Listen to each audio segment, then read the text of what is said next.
기원전 27년에서 기원 후 25년까지 살았던 로마의 티투스 리비우스는 로마사라고 하는 책에서 다음과 같이 이야기했습니다. 한때 로마 사람들은 위대한 용기와 작은 결점을 가지고 있었다. 그때 우리는 우리의 의무에 대해 생각했고 언제나 전쟁의 영광을 찬양하였다. 그러나 지금 우리는 많은 여유를 가지고 있다. 그리고 많은 이들이 탐욕스럽다. 우리의 잘못과 대책을 우리는 참아낼 수 없다.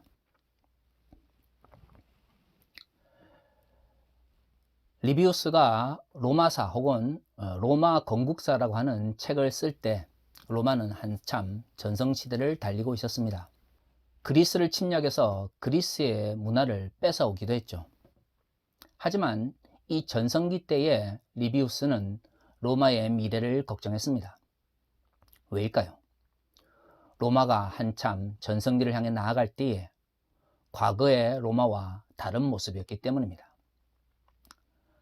리비우스는 로마가 전성기에 이르렀을 때 로마 사람들의 모습을 한마디로 정리합니다. 탐욕스럽다. 사실 그렇습니다. 어느 민족에게나 위대한 정신과 위대한 용기가 있고 어느 민족에게나 작은 결점이 있습니다. 중요한 것은 그 결점을 덮을 수 있는 위대한 정신이 얼마만큼 힘을 발휘하느냐 하는 것이죠. 그 작은 결점이 모든 것을 덮을 때 인간은 탐욕에 휩싸이게 됩니다. 많은 사람들이 로마가 왜 멸망하였느냐에 대해서 이야기합니다. 고트족의 침입이니 게르만족의 침입이니 외적인 이유를 많이 들지만 로마는 전통적으로 끊임없이 전쟁을 통해서 성장해 왔습니다. 리비우스의 로마 건국사에서도 나타나 있는 것처럼 로마 사람들은 과거에 자신들의 의무에 대해서 이야기하며 전쟁의 영광에 대해서 찬양했습니다. 전쟁을 한다는 것 자체가 로마의 멸망을 가져오는 것이 아닌 것이죠. 전쟁을 하느냐 하지 않느냐보다 더 중요한 것은 그 전쟁을 견뎌낼 수 있는 위대한 정신 혹은 용기가 있느냐는 것입니다. 로마가 전성기를 달릴 때 로마 사람들은 위대한 정신 혹은 용기를 잊어버리고 작은 결점이 더 커지고 탐욕에 휩싸여서 그 정신이 점점 썩어져 갔던 것이죠. 그렇기 때문에 고트족의 침입 때도 그렇고 게르만족의 대이동 때도 로마는 무너질 수밖에 없었습니다. 그렇습니다. 많은 사람들이 한 사회의 위기가 오면 외부의 적을 만들어서 그 책임을 넘기려고 합니다. 대부분 이 외부의 적은 가상인 경우가 많죠. 하지만 진정한 위기는 내부의 부패에 있습니다. 정신이 썩어지고 탐욕스러움이 뭔가 포장되면서 사람들이 올바른 방향으로 나아가지 못할 때 그 사회는 위기를 맞이하는 것이죠. 자, 구약시대는 어땠을까요? 오늘 우리가 읽은 본문의 말씀을 보면 이사야가 남유다 백성들을 향해서 하나님의 심판을 선포하고 있습니다.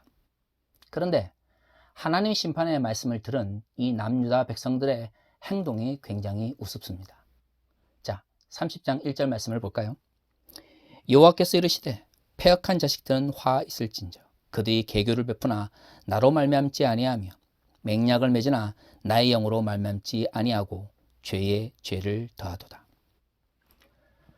이스라엘 백성들은 전통적으로 하나님의 백성이라는 자부심 속에 생활해 왔습니다. 그렇기 때문에 뭔가 아이디어를 낼 때에도 하나님이 주신 지혜라고 이야기를 했고요. 뭔가 약속을 할 때에도 하나님께서 이 약속을 보시기 때문에 반드시 그 약속을 지킬 것이다 라고 입술로 말을 했습니다. 그런데 이사야 30장 1절에 무엇이라고 말하고 있습니까? 그들이 뭔가 문제가 생겼을 때 그것을 해결하고 있을 수 있는 계교를 내지만 하나님과 아무런 관계가 없다는 것입니다. 하나님의 이름으로 약속을 하고 또 그것을 지킬 것이다 라고 이야기를 하지만 정작 그들의 마음속에 하나님이 없이 맹약, 약속을 하는 것이죠. 무엇을 말하고 있습니까? 입술로는 하나님의 백성이다. 하나님께서 지혜를 주셨다. 하나님의 이름으로 이 모든 것들을 행한다 라고 말을 하지만 그 마음속에는 하나님이 없는 것이죠. 이후에 이스라엘 백성의 이 이중적인 모습은 30장 2절에서 5절에 잘 나타나 있습니다. 그들이 바로의 세력 안에서 스스로 강하려 하며 애굽의 그늘에 피하려 하여 애굽으로 내려갔으나 나의 입에 묻지 아니하였도다. 그러므로 바로의 세력이 너희의 수치가 되며 애굽의 그늘에 피함이 너희의 수욕이 될 것이라. 그들이 문제에 직면했을 때에 하나님의 이름으로 하나님으로부터 지혜를 얻었다라고 하면서 개교를 이야기하고 나는 그것을 반드시 지킬 것이다 라고 하면서 하나님의 이름을 덜먹이며 약속을 합니다. 하지만 그들 마음속에 하나님이 없죠. 왜일까요? 그들이 신뢰하는, 그들이 의지하는 다른 힘이 있기 때문입니다. 그것을 오늘 이사야 말씀은 바로라고 하는 이름을 통해서 상징적으로 말하고 있죠. 바로 이집트입니다. 이집트가 어떤 나라입니까? 요셉에 의해서 야곱의 가족들이 기근을 피하기 위해서 피난을 갔던 곳입니다. 그곳에서 노예 생활을 하다가 다시 풀려났던 곳이죠.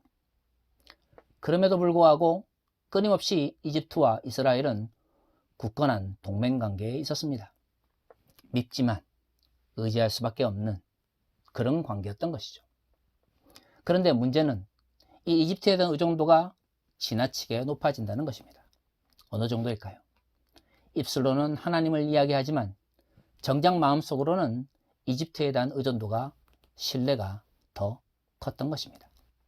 전쟁이 나면 하나님께서 우리를 지켜주실 것이다. 그러므로 나는 하나님을 믿고 하나님의 이름으로 약속을 한다 라고 말을 하지만 실질적으로 그 마음속에는 하나님이 아니라 이집트의 군사력이 자리 잡고 있었던 것이죠. 그렇습니다. 입술로는 하나님을 이야기하지만 실질적으로 다른 것을 더 신뢰하는 사람들을 향해서 이사야는 남유다의 멸망을 이야기했습니다. 한국교회 모습은 어떨까요? 앞에서도 이야기한 것처럼 어느 사회나 위기에 직면하게 되면 외부의 적을 만들려고 합니다. 가상의 적이죠. 한국교회가 이렇게 잘못된 과거의 나라들 혹은 제국들의 모습을 닮아가고 있습니다. 한국교회의 진정한 문제는 무엇일까요? 그렇습니다. 내부의 부패죠. 왜 목사들이 부패를 할까요? 더 많은 헌금과 더 많은 성도들에 대한 영향력을 통해서 자신이 종교적 권세를, 교권을 쥐고 있다라고 생각하기 때문이죠. 하나님의 이름으로 지혜를 이야기하고 하나님의 이름으로 뭔가를 한다고 약속을 하지만 정작 그들은 사람들의 머릿수와 자본의 위대함을 찬양하고 있는 것이죠. 그 모든 것들을 하나님의 이름으로 정당화합니다. 그렇습니다. 그래서 한국교회가 몰락하고 있는 것입니다. 목사들이 하나님을 이야기하지만 실질적으로 돈에 더 의존하고요. 그들은 하나님의 섭리를 이야기하지만 실질적으로는 종교적 권력을 더 믿기 때문이죠. 그렇기 때문에 성폭력의 문제나 헌금을 횡령하는 문제나 교회를 마구잡이로 운영하는 모든 잘못된 행동들이 나타나게 되는 것입니다. 그런데 한국교회에서 그렇게 교회가 잘못 운영되어지고 때로는 공적 영역에서 극우 기독교 세력을 지지하는 모습이 나타나지만 언제나 교회에서는 좋은 이야기들만 선포되고 있습니다. 그리고 개인적인 측면에서만 강조되고 있죠. 저는 한국교회의 이런 이중적 모습과 부패가 잘못된 윤리의식에서 출발한다고 생각을 합니다. 한국교회를 보십시오. 너무나 강력하게 개인적인 윤리를 이야기합니다. 술 마시지 말라, 담배 피지 말라, 가정에 충실하라. 사실 개인적 윤리는 눈에 보이고 또한 지킴과 지키지 않음이 명확하게 구분되기 때문에 때로는 개인적 윤리는 더 개인적 차원에서 지키기 쉬울 수도 있습니다. 어떻든 그것이 더 지키기 쉽기 때문이든 아니면 사람들의 눈에 더 잘 띄기 때문이든 어떻든 한국교회는 개인적인 윤리를 굉장히 강조합니다. 문제는 개인적 윤리를 강조하는 그 자체가 아니라 개인적 윤리를 강조함으로써 사회적 윤리를 외면한다는 데 있습니다.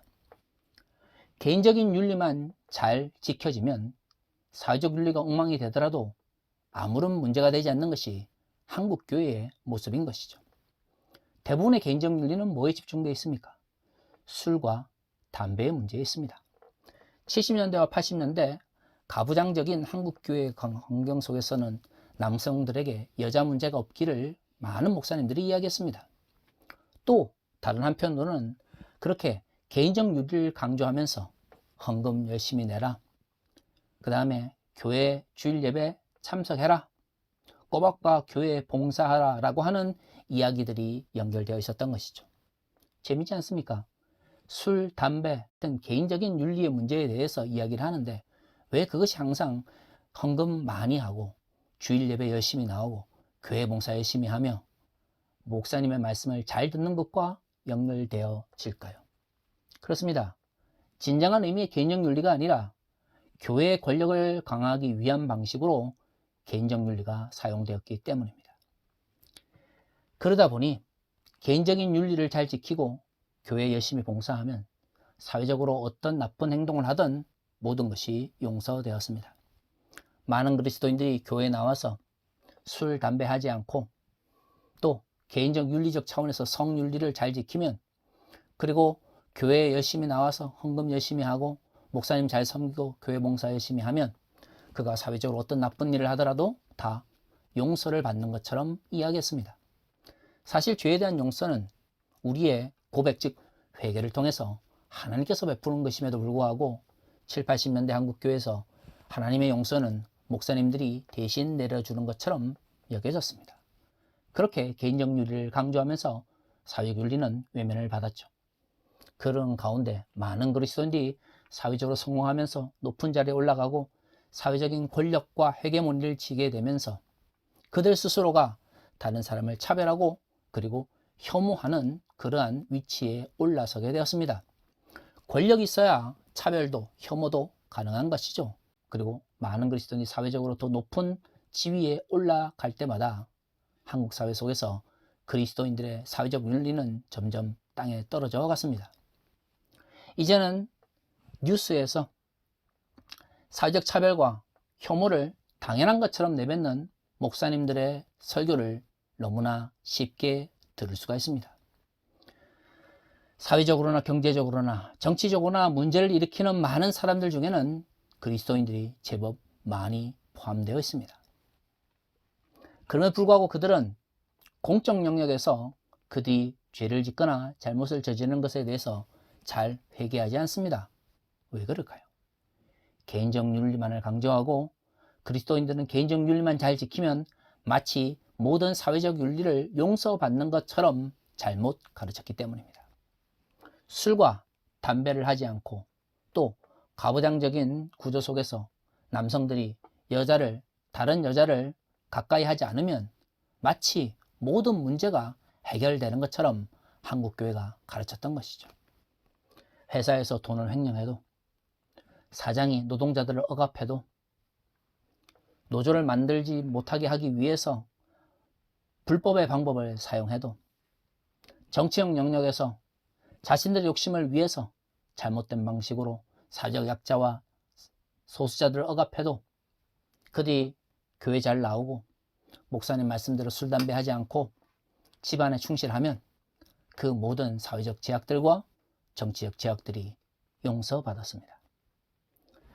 그렇기 때문에 1987년 이후 한국 사회가 민주화되면 될수록 21세기 들어서 한국 사회가 발전하면 발전할수록 한국 교회는 시민사회 영역으로부터 외면을 받았던 것이죠. 도대체 로마가 전성기를 다닐 때 그 마음속에 탐욕으로 인하여 자신들의 작은 잘못들을 반복해서 저지르는 것을 깨닫지 못했던 로마 사람들과 무슨 차이가 있습니까? 이사야 시대에 입술로는 하나님의 백성처럼 이야기를 하지만 마음으로는 전혀 다른 것을 신뢰했던 이사야 시대의 남유다 사람들과 무엇이 다를 바가 있나요? 한국 교회가 그 두 시대의 사람들과 다른 점이 있다면 우리는 지금 자본주의 사회 속에서 살아가고 있다는 것입니다. 그들이 입술로는 하나님의 나라를 이야기하고 하나님의 영광을 말할지 모르지만 실제로 그들이 따르는 것은 자본의 논리입니다. 더 많은 사람들이 모여야 되고 더 많은 헌금이 모이면 마치 자신들이 하나님의 나라에서 성공한 사람처럼 여겨졌던 것이죠. 그렇게 그들은 하나님의 이름을 팔아서 종교적인 장사를 하고 종교적 재벌이 되고 그리고 자신들의 권력을 확장해 왔습니다. 그 결과 한국 교회는 대형 교회와 그리고 수없이 많은 초대형 교회들이 생길 때마다 점점 극우 기독교 세력의 역할이 더 커졌던 것이죠. 그렇습니다. 사회적 윤리, 정치적 윤리, 그 모든 것들을 외면한 결과가 개인적 윤리를 강조하면 강조할수록 교회에서의 생활을 강조하면 강조할수록 정치적 영역 속에서는 더욱더 극우 기독교 이데올로기를 정당화하는 방향으로 나가게 됐고요. 경제적 측면에서는 그 어떤 방식이든 성공만 하면 돈만 많이 벌면 모든 것들이 용서받는 것처럼 그렇게 잘못 선포되었습니다. 2021년 한국교회가 위기 가운데 있죠. 왜일까요? 과거의 그 모든 잘못들이 이제 터져나오기 시작했기 때문입니다. 그동안 억지로 짓누르고 돈으로 짓누르고 권력으로 짓누르던 것이 팬데믹이라고 하는 사회적 위기 속에서 썩은 그 모든 잘못된 것들이 터져나오기 시작한 것이죠. 저는 한국교회가 쉽게 과거의 모습으로 돌아갈 수 있을 거다라고 생각하지 않습니다. 어쩌면 우리가 맞이하는 앞으로 10년 동안은 한국교회 지속적인 쇠락과 어쩌면 몰락을 경험하게 될지도 모릅니다. 그 모든 선두에 무엇이 있습니까? 술, 담배 하지 마라. 남성들에게는 다른 여자들 가까이 하지 마라. 그리고 교회에 열심히 나와서 주일 예배 드리고 헌금 열심히 하고 목사님 잘 섬기고 봉사 열심히 하면 그 어떤 모든 사회적 제약들과 경제적 제약들, 정치적 제약들에도 구원을 받는 것처럼 선포했습니다. 어찌 우리의 믿음이 구원을 얻게 하는 믿음이 단순히 교회 내에서만 적용될 수 있는 건가요? 회개를 이야기합니다. 과거의 모든 잘못된 것들을 돌이키는 것을 회개라고 생각한다면 어떻게 우리의 회개가 교회 내에서만 적용이 될 수 있습니까? 사회에서, 경제적 영역 속에서, 정치적 영역 속에서 우리의 회개는 전혀 아무런 영향을 미치지 않습니다. 그러면서도 우리는 회개했다, 믿음이 있다, 그리스도인이다 라고 하면서 구원을 선포했습니다. 성경이 말하는 구원은 그런 것이 아닙니다. 단순히 교회 건물에만 머무르는 구원은, 단순히 교회 건물에만 머무르는 회개는 성경에서 말하는 믿음도 아니고요. 구원을 얻게 하는 회개나 할 수가 없는 것이죠. 이제는 달라져야 합니다. 한국교회에서 정말 고민해야 되는 것은 술과 담배를 하느냐 하지 않느냐가 아닙니다. 그리스도인들이 사회적 영역 속에서 차별과 혐오를 얼마만큼 버리고 맞서 싸우고 있는지를 물어봐야 하는 것이죠. 우리는 그동안 너무나 개인적 윤리적 차원에서만 모든 것을 평가해 왔습니다. 하지만 이제 달라져야 됩니다. 경제적 영역에서 그리스도인으로서 얼마만큼 정직하게 일을 하고 있느냐를 물어봐야 하는 것이죠. 얼마만큼 열심히 살고 있느냐를 물어봐야 하는 것이죠. 정치적 영역에서 그리스도인들이 가짜 뉴스를 버리고 민주적 다양성을 향해서 사회적 약자들과 소수자들 위한 정치를 하고 있는지를 물어봐야 합니다. 공적 영역 속에서 시민으로서의 공적 책임을 다하고 있는지, 또 시민들의 모임으로서 교회의 한 모습이 공적 책임을 다하고 있는지도 물어봐야 됩니다. 많은 사람들이 교회를 하나님의 나라의 백성의 모임이라고 이야기를 합니다. 하지만 그리스도인들은 두 가지 정체성을 같이 가지고 있습니다. 하나님 나라의 백성으로서의 정체성과 시민으로서의 정체성이죠. 그렇다면 교회도 하나님 나라의 백성의 모임과 함께 시민들의 모임일 수밖에 없습니다. 그렇기 때문에 교회 역시 공적 책임을 가질 수밖에 없는 것입니다. 하지만 지금까지 한국교회에서 술, 담배나 또는 남성들에게 요구되어지는 여자에 대한 문제를 제외하고 나면 과연 얼마만큼 교회 공적 책임에 대해서 이야기해 왔습니까? 그러니까 하나님의 이름을 많이 이야기하고 하나님의 은혜를 많이 이야기할수록 교회는 정치적 영역에서 더욱더 극우화되고 경제적 영역 속에서는 불법을 정당화하며 사회적 영역 속에서는 힘 있는 자를 더욱더 정당화하는 방향으로 나아갈 수밖에 없었던 것입니다.